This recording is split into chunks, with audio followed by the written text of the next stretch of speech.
এই হলো সেই কাহিনী যা আসমান ও জমিনের মধ্যবর্তী শূন্যতাকে কাঁপিয়ে দিয়েছিল। সৃষ্টির শুরু থেকে যে অস্তিত্ব মানুষের রক্তে পাপের বিষ ঢুকিয়ে দিচ্ছিল। কিসের হিসাব, কিসের বিচার?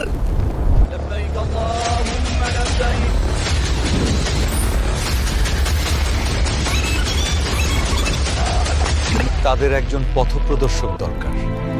সে হঠাৎ কেন আর্তনাদ করে উঠল?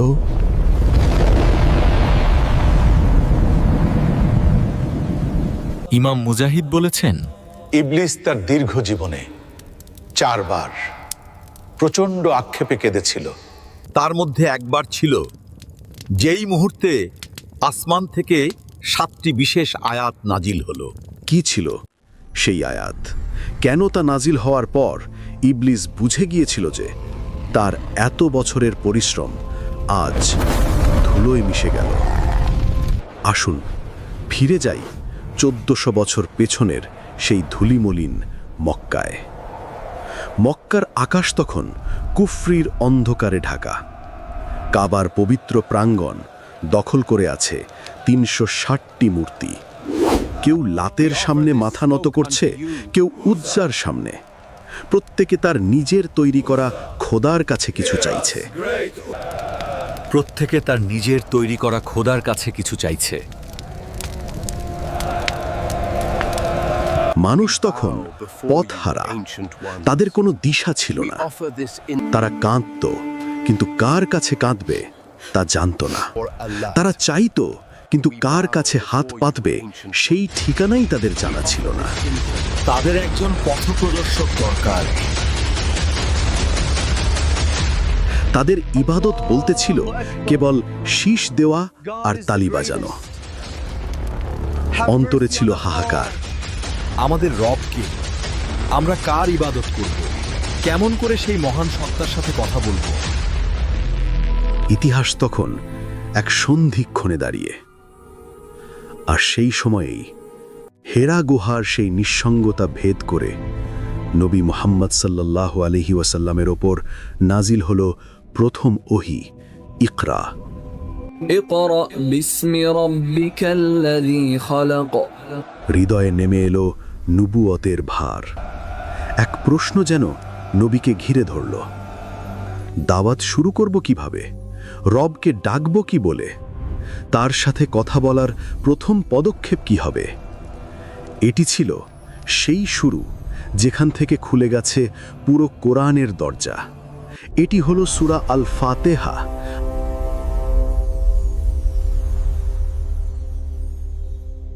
বিসমিল্লাহির রহমানির রহিম। আলহামদুলিল্লাহি রাব্বিল আলামিন। আর রহমানির রহিম। মালিক ইয়াউমিদ্দিন। ইয়াকা না'বুদু ওয়া ইয়াকা নাস্তাঈন। ইহদিনাস সিরাতাল মুস্তাকিম।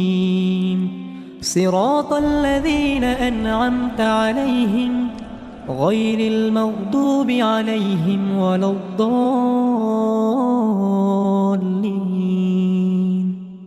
আর ঠিক এই মুহূর্তেই ইবলিস আর্তনাদ করে উঠল। কারণ সে জানত এই সূরা কেবল শব্দ নয়, এটি হলো আল্লাহর সাথে বান্দার সরাসরি কথোপকথন।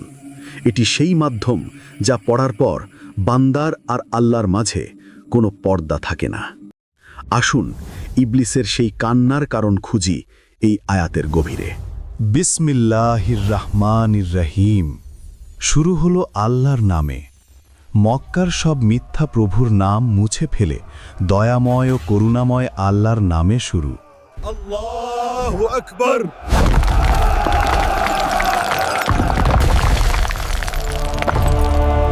আলহামদুলিল্লাহি রাব্বিল আলামিন। খেয়াল করুন, এখানে শুকরিয়া বলা হয়নি, বলা হয়েছে হামদ। শুকরিয়া আদায় করতে হয় কিছু পাওয়ার পর, কিন্তু হামদ সুখে দুঃখে, প্রাপ্তিতে কিংবা বঞ্চনায় সর্বাবস্থায় আল্লাহর প্রশংসা। তিনি রব। রব মানে শুধু পালনকর্তা নয়, রব তিনিই যিনি মায়ের চেয়েও অধিক মমতায় তিল তিল করে আপনাকে বড় করেন, পূর্ণতা দেন। তিনি শুধু এই পৃথিবীর নন, মহাবিশ্ব, গ্যালাক্সি, ব্ল্যাক হোল থেকে শুরু করে ক্ষুদ্র অণুপরমাণুর একচ্ছত্র অধিপতি। الرحمن الرحيم ভয় পেও না, তোমার রব রাগী নন, তিনি পরম দয়ালু, অসীম করুণাময়। এই আয়াতটি ছিল ইবলিসের বুকে প্রথম আঘাত।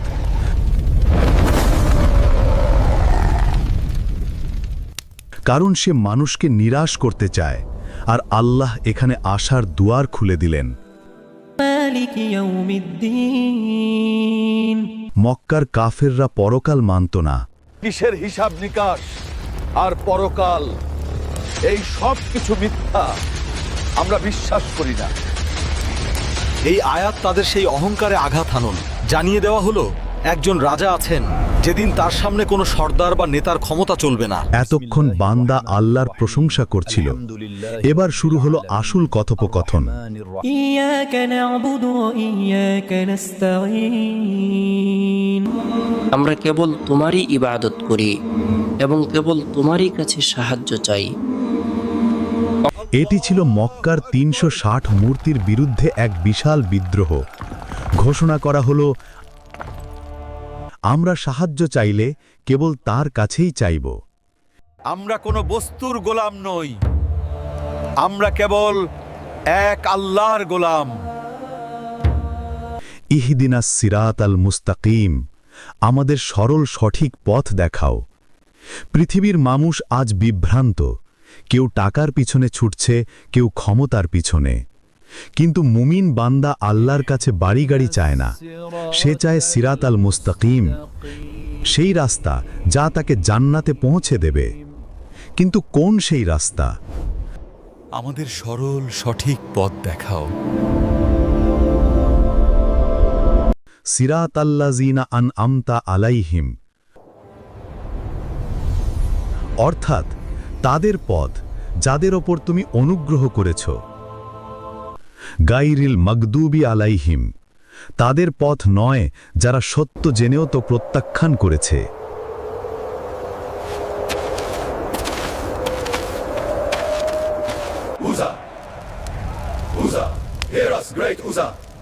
We bow before you, ancient ones. We offer this incense. Hear our pleas. ওয়ালা দাল্লিন, এবং তাদের পথ নয় যারা অজ্ঞতার কারণে পথ হারিয়েছে।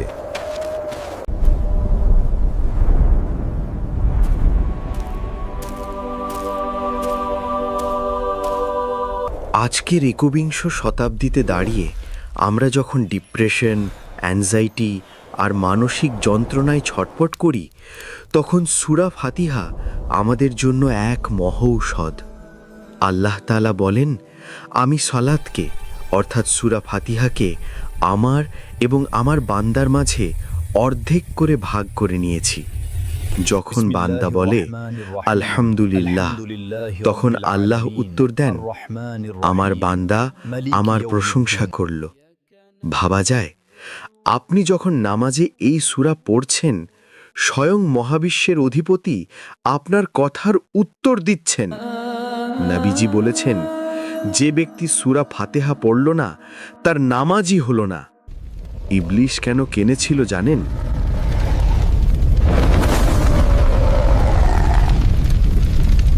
কারণ সে বুঝেছিল এই সূরা যতদিন মানুষের বুকে থাকবে, ততদিন মানুষ পথ হারাবে না। মানুষ যতবার ইহদিনাস সিরাতাল মুস্তাকিম বলবে, আল্লাহ ততবার তার হাত ধরে সঠিক পথে ফিরিয়ে আনবেন। তাই পরের বার যখন জায়নামাজে দাঁড়াবেন, তোতা পাখির মতো আওড়ে যাবেন না। অনুভব করবেন আপনি একা নন। আপনার প্রতিটি উচ্চারণের পর আরশের উপর থেকে আপনার রব আপনাকে উত্তর দিচ্ছেন। সূরা ফাতিহা এটি কেবল একটি সূরা নয়, এটি আপনার রবের সাথে আপনার গোপন প্রেমের কথোপকথন। এমন আরও কুরআনিক রহস্য এবং ইতিহাসের অজানা অধ্যায় জানতে আমাদের সাথেই থাকুন। আল্লাহ আমাদের সঠিক পথের দিশা দিন। আমিন। ভিডিওটি ভালো লাগলে সাবস্ক্রাইব করে আমাদের পাশে থাকুন। ধন্যবাদ।